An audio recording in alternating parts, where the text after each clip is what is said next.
Okay, Arvind, thank you so much for joining us. Yeah, thank you for having me. Excited to be here. So let's start out with the basics. What is Glean and how do people use it today? Yeah, so Glean is a search engine for enterprises. Think of it like Google or ChatGPT, but inside your company and for your employees. You come and ask questions, to Glean, and Glean will use your company knowledge, which is, typically, it sits in systems like Slack and Gmail and, Drive, Outlook, Salesforce. It connects with all of those systems and then answers people's questions using that company knowledge. And then I'd love to hear about the story. As I alluded to in the intro, this is not your first startup, not even your first unicorn startup. And you also founded Glean at an interesting time. A lot of people are building AI companies today, but you founded Glean like 2019, 2020, right? And so around that time, I know BERT had come out in 2018. I think in 2020, GPT-3 came out. So I'm curious, thank you.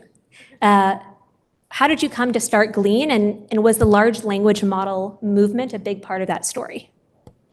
Yeah, so Glean started in early 2019, January 2019. And that was actually right after BERT became available to startups to do something with. Was it because BERT became available? Well, it was a big factor in Glean, but the real reason for why we started Glean is actually what, the problems that we were facing in my previous startup. At Rubrik, we were very fortunate to find a problem that was worth solving. It was a big business, and we were able to scale the company fairly quickly with more than 1,000 people in 4 years.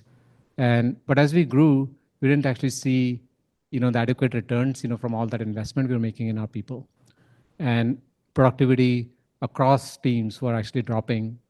And so we'd actually I would often wonder why does it always have to be like this? You grow, you become big, and then now suddenly everybody's getting 1/4 the work done.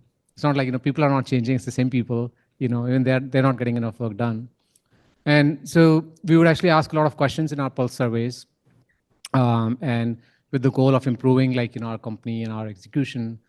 And in those surveys, the biggest problem that I would always see, every 6 months we would do that. The biggest problem people would complain about is, hey, I cannot find anything in this company. I don't know where to go and look for things. I don't know who to go and ask for help. And so when we saw that repeatedly, I'm a search engineer by training. So before Rubrik, I spent over a decade, building Google search. And so the first thing that came to my mind, on that was, of course, I also face the same problem. I don't, it's not so hard to find things across 100 different systems that we use in our company. And the way to solve that is, go build a search engine, over all of that information. So we tried to buy something, we were hoping that there's a product like Google for enterprises, and we found there was nothing. And so that sort of led, that was the inspiration for, just, solving the problem. We ran into it, and I got excited about solving it.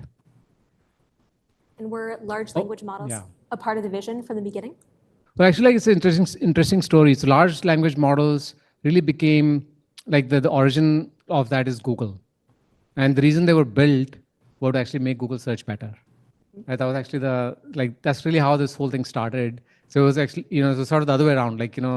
The whole, the technology, the research, it was basically happening to make search better. When we saw this problem, when we saw that, and workers in the enterprise, they struggle to find information, and you don't have enough signals inside an enterprise because you don't have enough people, so you can't learn as much from people and build a good search. But when we saw this technology actually coming out, and I was talking to my ex-colleagues, from Google, and they were telling me about how search is going to have this, big moment. And so that sort of was an inspiration for me too, to actually look into how we can use large language models and really solve the problem of enterprise search for the first time. And so that they've been part of our product since January 2019. We started with bringing some of those top Google experts in language models, and they built the first version of the product. Now, of course, language models in 2019 were very different from what you see today. They were still a step function improvement in technology for to use them behind search, but they were not good enough to actually bring in front of people. And that I think only changed in the last 1 year. So that was going to be my next question, actually. Within the last 1 year, you were aware of large language models before. You were using them before, but a lot of people weren't. Now, nearly everyone is. How has your business changed and your product changed since the rise of ChatGPT? Yeah, so I would say two things. One, like as I mentioned, like large language models are very fundamental to building a great search product. A search product is actually, in some sense, it's actually also a question answering product. You ask a question, you're looking for an answer. And the large language model technology is actually phenomenal in both understanding the questions that people are asking better, and then also understanding the knowledge that can answer that questions better. And so it's fundamental. So like as these models got better, so did our product, because it's a core technology that we have. And also now they're so good that you can actually put them in front of the user experience. Before, we would actually use them behind the scenes, to rank results better, to do better semantic matching, but nobody actually knew that we were actually using models. But now we can actually bring them right in front of the users. As you ask questions, the actual answers that we're showing back to our users are generated by these models. So it makes the product better. So that's one big change, for us. And the product has really evolved. It's more conversational. It's smarter. It actually saves people more time, because it goes one step further. It's not just pointing you to the right information. It's actually going and reading that information and giving you exactly the answers that you're looking for.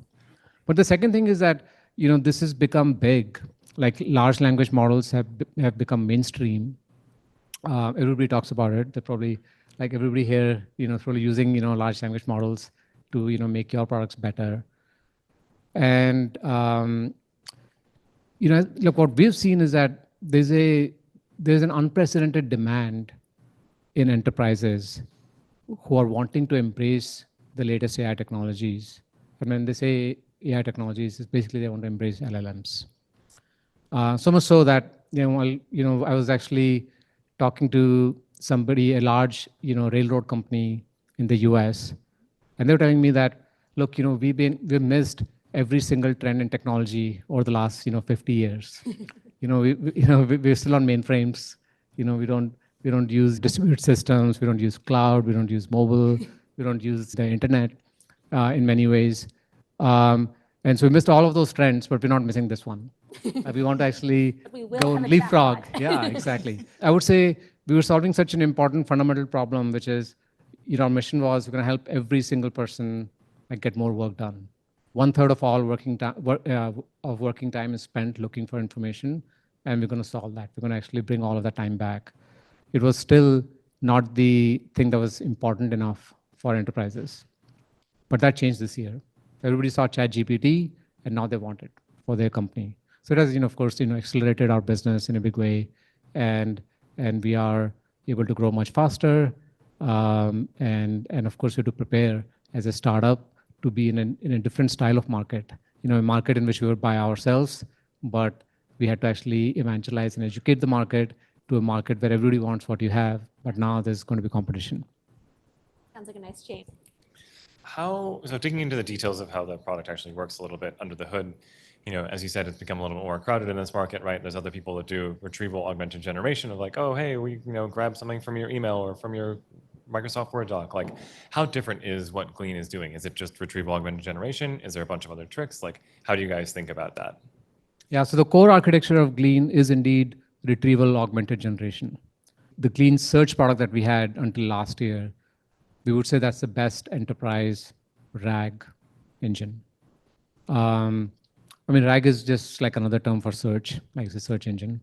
And so the way the product works is that when somebody comes and asks a question, we're going to use the large language model technology to figure out what searches we should issue in our RAG engine. We're going to issue those searches, retrieve the right content, and then use an LLM to process the original question and the data that we pull from RAG, and then produce the answer to the users. So that's the high level architecture. It is RAG, but building a RAG in the enterprise is very difficult. For example, vector search engines, there's a lot of stuff in open source, there are a lot of vendors. It's easy to take content and put it into a vector search interface, vector search system, and then you can basically, send a query or a question and get semantically matching content back.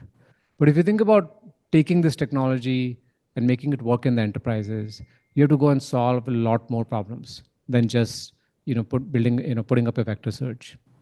You have to understand um, like what knowledge is still up to date and relevant in the enterprise. You have to understand governance models, like who has access to what information. You can't just take all the information in a company and put it into one system and then start to answer questions for people, because it's going to leak a lot of information to different people. So it's sort of like once you start to figure out like how to make this RAG-based architecture work and deliver AI safely in the enterprise, you have to build a lot of different technologies on top of that. I'm curious, I would love to hear a little bit more about that, about what you're learning, selling into the enterprise, building for the enterprise. I think a lot of folks here are building and, they're building for each other, which are or other startups, which is, where you probably should start when you're building something new, but it's very different. And they're going to need to build different things if they want to move up market and sell into the enterprise. So I'm curious, what else does it take to actually be successful selling into the enterprise? And then also, because you've done search for so long and you actually did search for consumer previously, what's the difference in building enterprise search versus consumer search? Yeah, well, let's start with that first. So the difference between consumer search and enterprise search, these are fundamentally different problems. If you think about consumer search, it's on the internet. All information is available to all of us. And what you have to do is, process all of that information high scale. There is, billions and billions of documents. And you have to learn a lot from user behavior to actually build great search experiences. But when you think about enterprises, it changes. Content is governed, is permissioned. It's also different type of content. You don't have web pages in the enterprise. You have tickets, you have documents, you have conversations, you have messages, you have structured data, databases. So different, there's a much more diverse set of content in the enterprise. It's also permissioned, like I said. So you have to be careful when you think about building a search. You have to think about ACLs, permissions, security. So it's fundamentally different, I would say, in terms of how you build the product. The core search technologies remain the same. For example, you still have to figure out synonyms, you have to figure out semantics. Technology does carry over from consumer search, but fundamentally they're different. Now, in terms of selling to the enterprises, this is actually a difficult product to sell. When we first started, we were actually not even selling to enterprises. We're actually trying to sell to some other larger startups, I would say, 500 people companies, 1,000 people companies. And we would go to them and say that, hey, look, we're building a really good search engine. We haven't built built it yet, but soon enough. But how about you give all of your data to us so that we can actually play with it and give you a good technology. And everyone would say we'll basically think that we're crazy. Why would actually trust a small startup with no security experience with all my data? Because that's the problem. If you build search, you have to build search over all of your enterprise data, and it's sensitive and it's secure, and nobody's going to feel comfortable to actually share that data with you. And so we have to figure out how to handle that problem. So interestingly, the way Glean works is that we actually let people run Glean, within their own cloud environments, because nobody is willing to give us, their data, export all of that outside of their environment. And this is, I'm talking about modern companies, which are generally more relaxed and, about these kind of things. But when the question is that we're going to take all of your data from all of your applications, everybody gets scared. So you start building, the product with, of course, startups, with, slightly larger companies, mid-market companies, tech first, because typically tech companies are earlier adopters of technologies. They're more sort of progressive. And then you work your way up to the enterprise. You just have to find some willing enterprises and then start to sort of harden the product. So we went through that journey of spending 3 years. We actually have customers who started to work with us, and they gave us a list of like security features that we had to build. It took us 2 years to build them, before we could actually have them. But so it was okay. Like, it's okay to learn and get ready, because once we did that, like now we're able to actually get all the other enterprises, we can sort of share stories. Once you can go and tell them that the world's largest security company uses us, then they start to feel more comfortable. From that experience, do you have any advice for folks who are trying to move up market and sell to enterprises? I think you have to persist, and you have to focus on telling, I think like if you focus on sharing the value that you're going to generate for them, ultimately, like, you will build a champion who's going to be willing to fight with the CISOs and the security team within those enterprises. Because there's so much business value that now business is actually telling security that figure out how to make it work. And so you have to sort of cross that threshold. Like, like the way we see our experiences were that initially, like if you're not communicating your value proposition strongly, and if the product feels like nice to have, then security is going to kill it. And so you sort of like, make that transition and really make people feel that, this is critical, to their business processes, to what they do. And that's sort of one thing, that I would share. Yeah. You're selling into CIOs, is that right? That's right. Yeah. What are their main objections? And I'm actually maybe to take a step back, what models are you guys using? Are you using OpenAI? And I guess I ask that as kind of a leading question, because my next question is going to be, how do these CIOs feel about using OpenAI? Yeah. So we use 2 types of language models. As you said, like, we started using models in 2019 when there was no, OpenAI models, ready to be used. And so those tend to be like, small models that we train ourselves on a per customer basis. And we use that for things like semantic search. And then we also use these super large models to do things like conversational search and answer generation. And for that, we're flexible. Like, we let customers choose whether they like, OpenAI, GPT-4 or Palm or Llama or Claude. The range of questions that you're trying to actually have the model answer is very broad. And so when it's broad, then, you do need like one of these big, like, the top models. And so what we're seeing is that of course you can get GPT-4, through Microsoft. And so for many large enterprises, they feel that comfort and, that trust in Azure more. So I would say that almost all of our enterprise deployments actually, use. How do your customers think about, the product? Is it that you're asking a question and you're getting back the answer? Is it that you're asking a question and you're getting back documents? Like, how do you think about hallucinations? How do you think about language models making things up? Do people care about that? Do they check? Are people worried about this at all? Or it's like, it mostly works out. People will check if they want.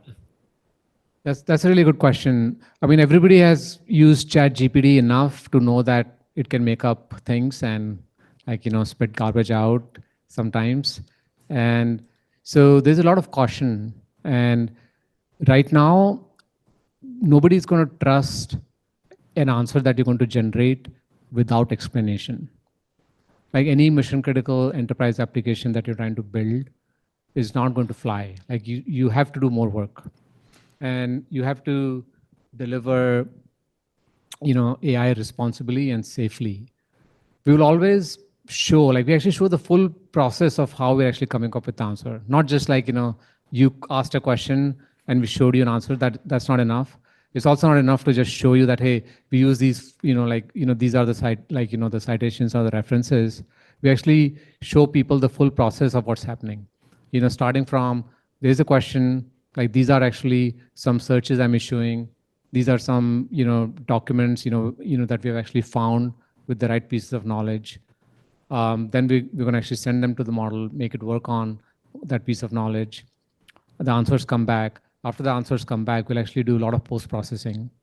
We'll take every line of the answer that AI generates, and we're going to actually, fact check that, go back into the source information that is authoritative. And if you don't see the association, then you suppress it. And so that's what our product does. So the users have both, the answer, they have citations which are line by line, and then I can actually quickly hover, click on, the actual source to see the information like that was generated by somebody, some human, not AI. And I think right now people are, I would say like it's too early to figure out what the long-term behavior is going to be. There is distrust today, and so these kind of techniques sort of help, get past that when people will start to have full faith. I think, sort of at some point, like, I think the same with Google, right? Like today, like, you search for something and if something is showing up on the top on Google, you sort of have implicit trust in that information, right? And you don't feel like I need to go and check like 2 more articles. So I think like with this new paradigm where you're generating answers, I think like some time away before people build that confidence that this is right. How else do you think that things will evolve over time? Do you see a role for agents, or what are some of the like future features and ways that technology will evolve that you're most excited about? Yeah, so from our perspective, the way we think our product is going to evolve is it's actually moving away from being a search product, an information retrieval product, to actually being a true assistant to you. Not just like find things for you, gives you answer to your questions. It's also doing your work for you. Like as a marketer, you can come in and ask it to generate interesting LinkedIn posts. As a salesperson, you can ask it to actually give you meeting prep notes. It can help you write follow-up emails. As a developer, you can ask Glean to help you write code. And we're not like a tool in IDE that's going to actually help autocomplete the next lines of code for you, but will actually help you figure out how to start like a new commit, for example. And so there are a lot of use cases for the product. And it's also evolving into an actions platform where a lot of work, like see, like this is one of the things I tell people often, that in our company, we're a startup. You don't have a lot of people who who can actually serve as assistants to other people, right? But I have one, like in my company. We have one EA in our entire company who supports me, and so I have that luxury of where a lot of the work that I have to do, I can just tell her quickly and she does it for me. For example, I meet a customer and they told me to do something, and I can just turn around and tell my EA that, hey, can you go and make this note in Salesforce, and then ping somebody that I had this conversation, and that's all. I'm done. Like took me like 10 seconds to do it. But imagine if I didn't have her, then I'd actually go and log on to Salesforce. It will typically take me like 30 minutes to do that, to actually go through OTP and whatever the things, and then I have to like figure out how to use the UI to find that opportunity and whatnot. And there's a lot of work. Like there's a lot of tedious work, and I think like in the future, this is like the really cool part about language models is that like you can tell Glean today that do all of that for me, and it will take Glean can take actions for you on behalf of you in all these different SaaS apps. Like that doesn't mean that all those the UI and all those SaaS apps go away, but there are a lot of interactions which you can actually simplify by just talking to a assistant. So that's how our product is evolving. It's also evolving. It's becoming an AI platform. I just said like in the enterprises, the only way AI is really working today is this RAG architecture, right? There are a lot of people who try to train models inside the enterprise, and they often like find out that's very hard to actually make that work. You don't have enough data, or data has privacy restrictions, and so on and so forth. So RAG is the only thing that works.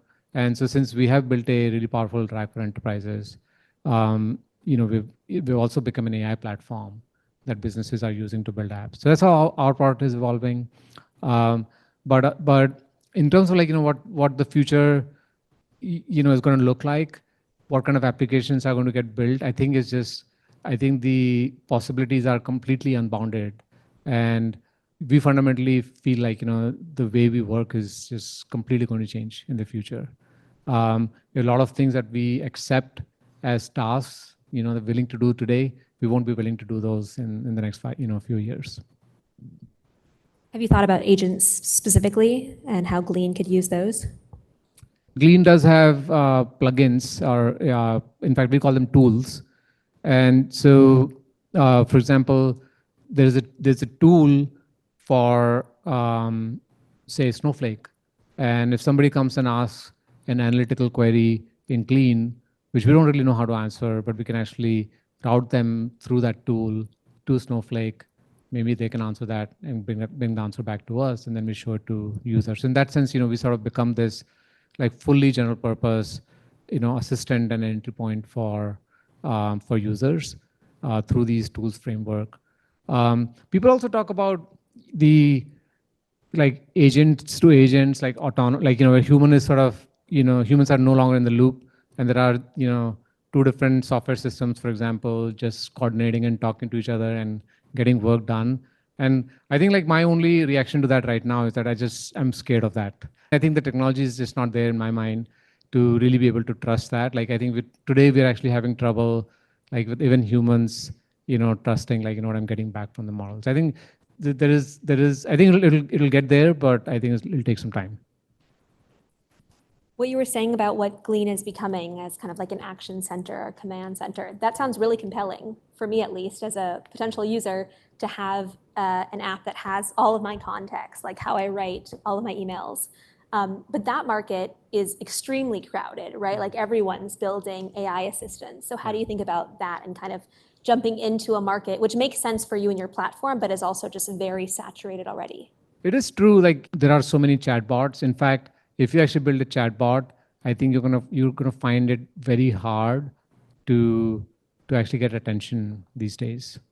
We often hear from, in fact, like there was a problem we started to face. Last year when we would go and talk to a customer, they will say, "Oh, you have something very unique," and now when we go and talk to somebody, they almost have this reaction that, "Oh no, I don't see one more chatbot," right?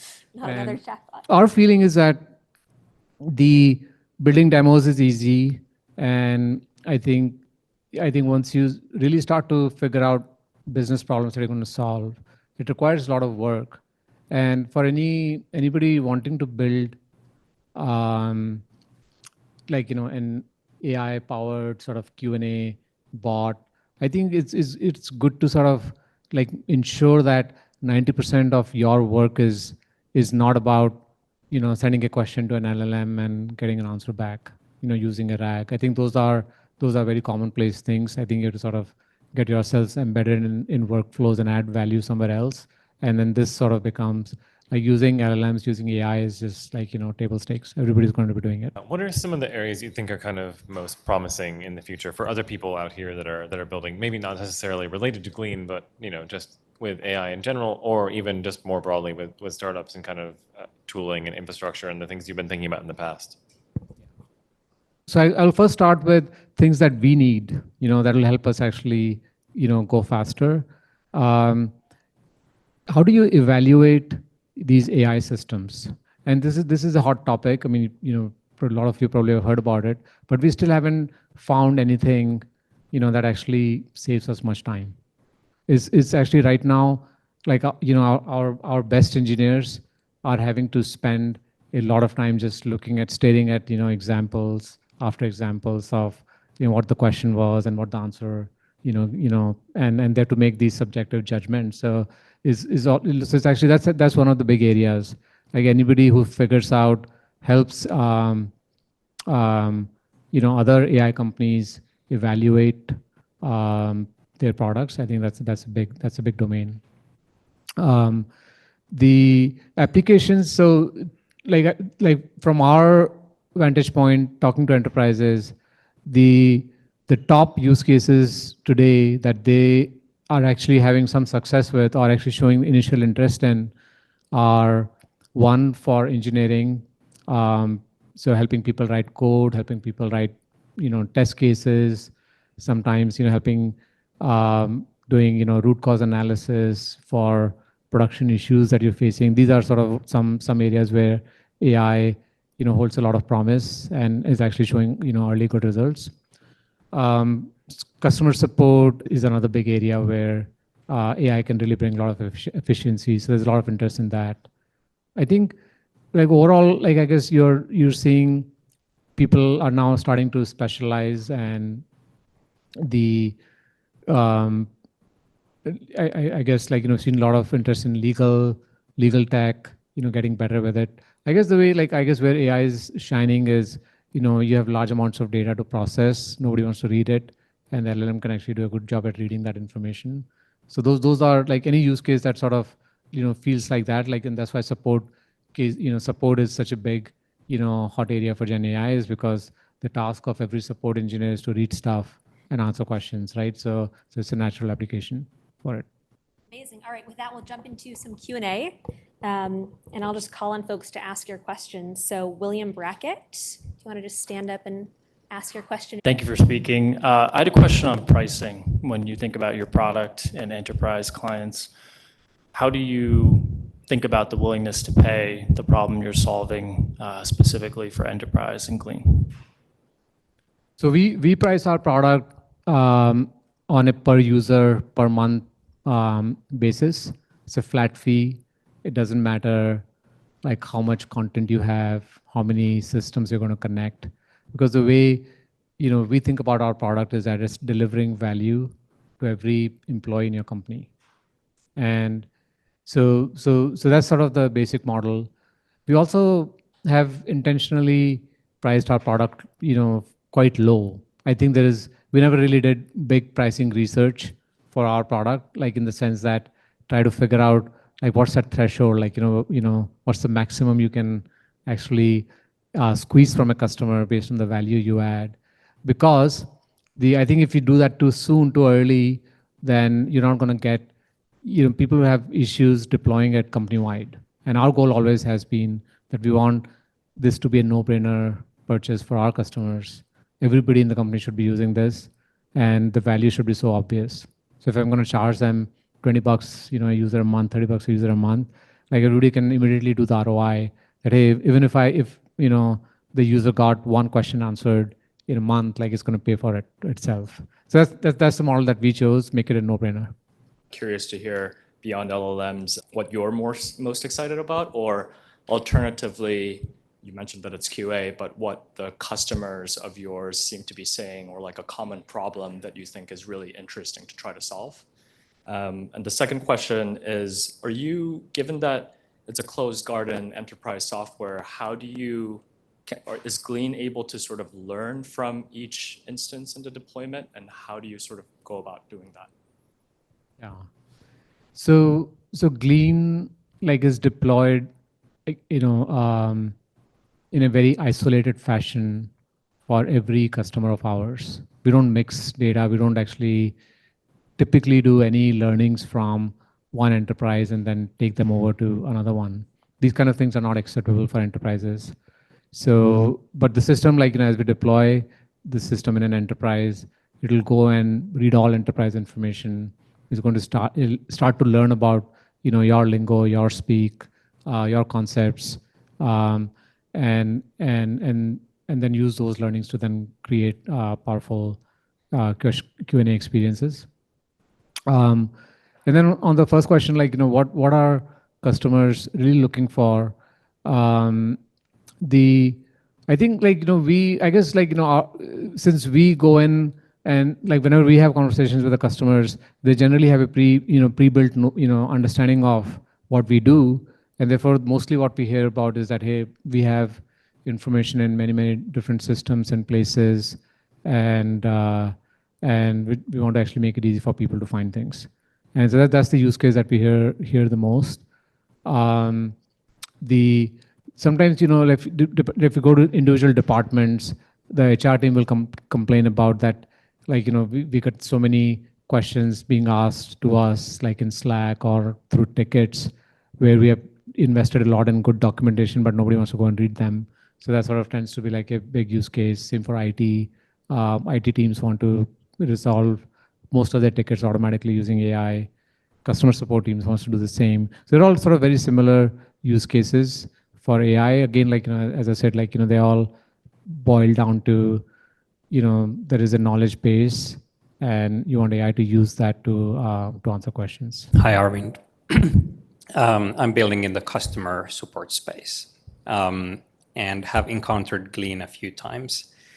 And we are definitely starting to realize the value of the RAG platform that you guys have built, and have this looming feeling that it won't make sense for every company like ours that specializes in a specific vertical to try to replicate all of that. What's the plan for working with third-party companies and startups to build on top of your platform for your customers? Yeah, it's a great question, and our platform is open to be used, by a startup like yours. You're absolutely right that building all the components, for a RAG, which includes importing data, building ETL pipelines, doing it continuously, building deep semantic sort of intelligence. There's a lot of work there, which we think that we've done that already, and so Glean has actually opened up our platform. If there's a startup that wants to partner with us, they can build on top of our APIs. And then go deep, where we're not able to go. Like, since we are a horizontal general purpose product, our for us, like helping customer service teams, all we can do is, if you ask a question, we'll give you the answer, but we're not actually going very deep into ticket workflows and sort of like really help people. I feel like we leave a lot, we leave a lot of work to our customers. So absolutely, I think that's the strategy. We have quite a few companies right now that are actually building on top of our API and platform. So we'd love to do that with you. So you spoke about competition against early startups. How do you think about going up against ChatGPT for enterprise or Microsoft Copilot? What is your competitive advantage against those types of players? Yeah, so ChatGPT for enterprise is actually just ChatGPT if you really think about it. There is no difference, besides I guess it doesn't fail to answer a question, but we are actually also we fundamentally use GPT for ourselves. So we think of ourselves as a partner to them. And we do a lot of work. We've been doing a lot of work over the last 5 years that, that's fully complementary to what they've built. They can, of course, go and try to build all of that over the next few years, but it's going to take them time. And it's hard, and I think they're going to discover a lot of problems that that AI engineers don't want to solve. So that's how we think we're going to be competing with them. That I think will be complementary. With Microsoft, Microsoft actually they're having big success with AI, and I believe that their core strategy right now is to make all of their existing productivity products AI capable. They want to build Copilot experiences in Word, in PowerPoint, in GitHub, and I don't think they fundamentally care about data that lives in all the other enterprise systems like Salesforce or Confluence or Jira or Slack. So I think for companies that use applications from many different vendors, and Microsoft or Google being one of them, right now at least we're not seeing anybody building a comprehensive search and an assistant experience over all of your company knowledge. So that's what we are. And then ultimately, anybody wanting to build a startup, I actually almost never look into what our competitors are building. Because I think 90+% of the times you're gonna actually fail or give up on your own. And so it's execution that matters. And sometimes looking too much at other companies and what they're doing or guessing what they're going to do in the future is not really helpful. So our approach is to just keep keep building. We are ahead, and if we keep building, there's no reason why we will not continue to be ahead. Hi Arvind, I am a user of Glean. I love Glean, and before Glean we used nothing, so just love Glean. But my question is a bit different. I was curious if you had any advice for entrepreneurs out here, and maybe advice you would give to younger yourself jumping from infrastructure to building a startup? Yeah, so I think my advice is what I just spoke in the previous question, that if you want to start a company, first, make sure that you're not your own worst enemy. Like if you identify a problem and you want to go and solve it, then don't overthink and figure out what other people are going to do and give up.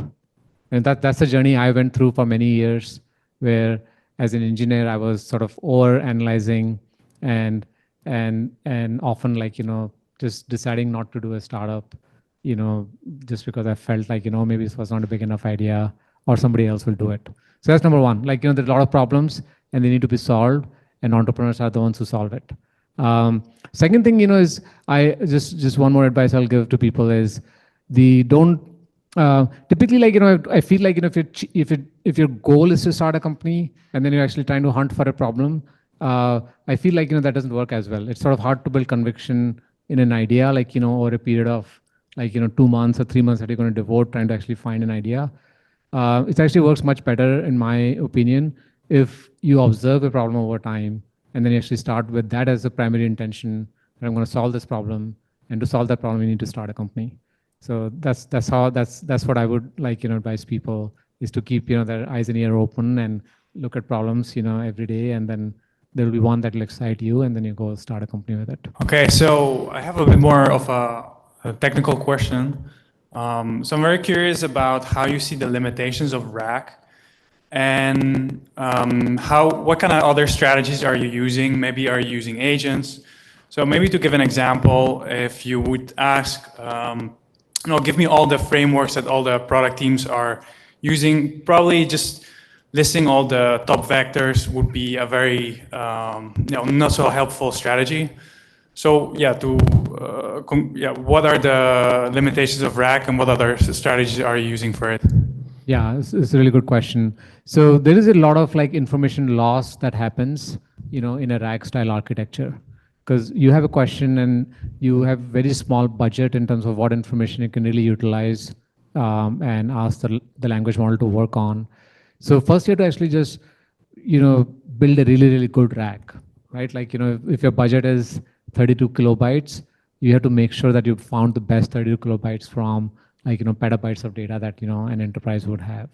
So you have to deploy a lot of strategies around that, what information is fresh and up to date and very popular and things like that. Right? So that's sort of one part, make the RAG better so that it's not garbage in, garbage out. But then there are questions or queries which are very different from where you don't want to actually use the top search results. Sometimes a question requires exhaustive enumeration of some information, and then I'm going to use all of that. So then you use a multi-turn or multi-step process where that, hey, this question, for example, if I ask show me all the deals that were signed last week. And so now in that one, you don't want to actually do a search and pick the top 3 results, and give that to the model. You have to actually be exhaustive, enumerate. So that's what our system does. So it's not just gives you ranked order of results. It actually will also help you enumerate, be exhaustive, and so use those kind of techniques. Yes. All right, with that, we will close it for today. Arvind, thank you so much.